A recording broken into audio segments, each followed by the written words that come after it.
Ladies and gentlemen, Clover Health Investments Corp is a meme stock of the 2021 era, circa GameStop, AMC, and the like. From this era of meme stocks, Clover is actually, well, we'll say it's the one that I feel like may yet show us some actual potential as a business. I still have some shares sitting in my old account. I recently picked up a few more when I noticed something very interesting about the stock. However, before I discuss what I saw, I think I need to warn everyone to avoid the echo chamber on a stock like this. If you look around, you will find people trying to justify why this stock is worth $25, $50, $100 a share when it's currently trading at just over $1 a share. Please approach with some caution and skepticism, okay? Don't get it just because somebody says it's 100x, all right? That's a way to go broke. All right, you have a Reddit community that, frankly, strikes me as full of a lot of people who got into it and have stayed into it and kept buying more for emotional reasons than logical ones in a lot of cases. Some of them might have some good points, but the problem is you get into an echo chamber and you only end up hearing about the positives and none of the negatives. In fact, it's basically against the rules on this subreddit to even, mention any of the possible negatives. They'll call it FUD and ban you, basically. So be careful of that. But at the same time, just because some people are in something for the wrong reasons doesn't mean there might not be a right reason. My reasons are basically as follows. So revenue took a step back as they kind of got away from the non-insurance revenue that was a very high cash burn, okay? They were lighting cash on fire, basically chasing that non-insurance revenue. They are, at the end of the day, a Medicare Advantage insurance plan business, which puts demographics on their side. We have an aging population in the U.S., okay? And there's been some talk, though not much action by the political sphere, of perhaps lowering the age for Medicare, which would potentially increase the customer base for a company like this. They're still small for an insurance company, okay? 500 and change million in revenue per quarter, plus a $500 million market cap.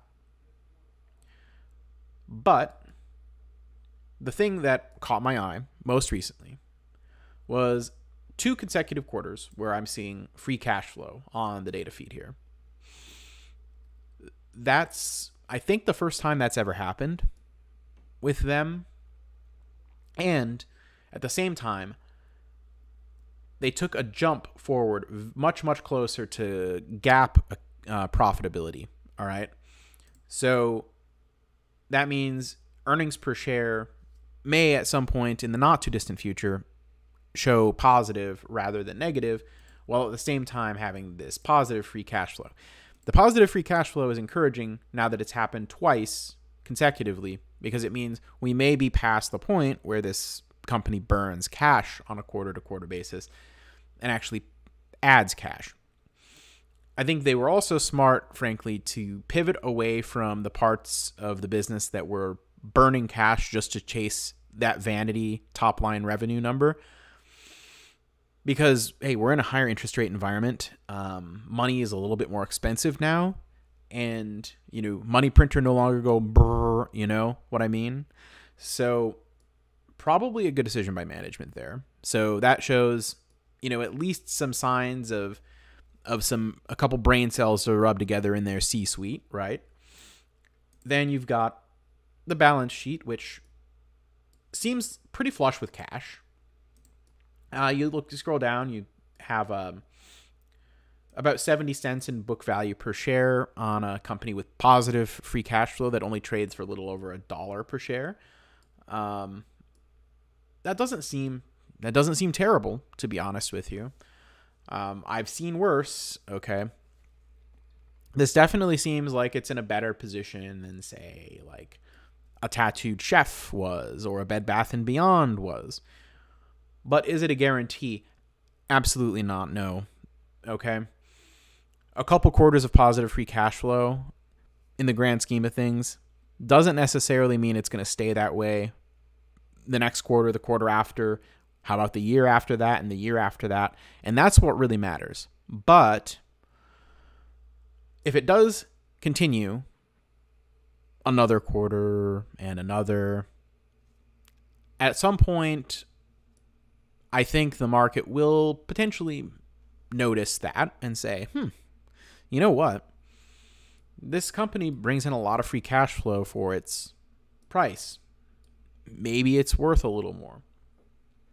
Now, what number is it that it might be worth? Well, frankly, one number would be if you were to say that the next 2 quarters maybe matches or is slightly worse than the last 2, you would get to trailing 12 months being 50 cents in free cash flow with a 12.5% discount rate, credit for the tangible book value, and very modest growth in that free cash flow. You would come out with $5.80. So this set of numbers, this set of assumptions, if they come true, suggest maybe it's worth $5 or $6. Okay?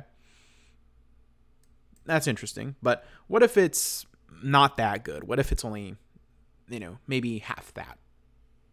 Well, even half that, again, if that proves, if it doesn't like randomly like go negative again and start wiping out that cash that they were bringing in, but it kind of just putters along a little bit. Well, even still, $3.22 when you compare it to today's price, that would be pretty good. But again, this is highly, highly, highly speculative still.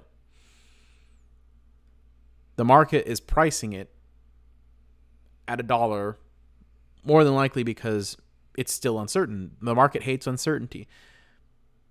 A couple quarters isn't enough of a track record for people to feel comfortable yet. However, for me, since I already had some shares, pick up a few more, lower my cost, see what happens. I mean, for me, for a very, very, very small position, I can see it, especially after what happened with Palantir when they, showed a track record, many quarters in a row of positive free cash flow, then finally went GAAP profitable. That seemed to be very positive in terms of what the market saw and the share price followed. Now, personally, I'm not going to be making this a big, big, big portion of any of my accounts at all.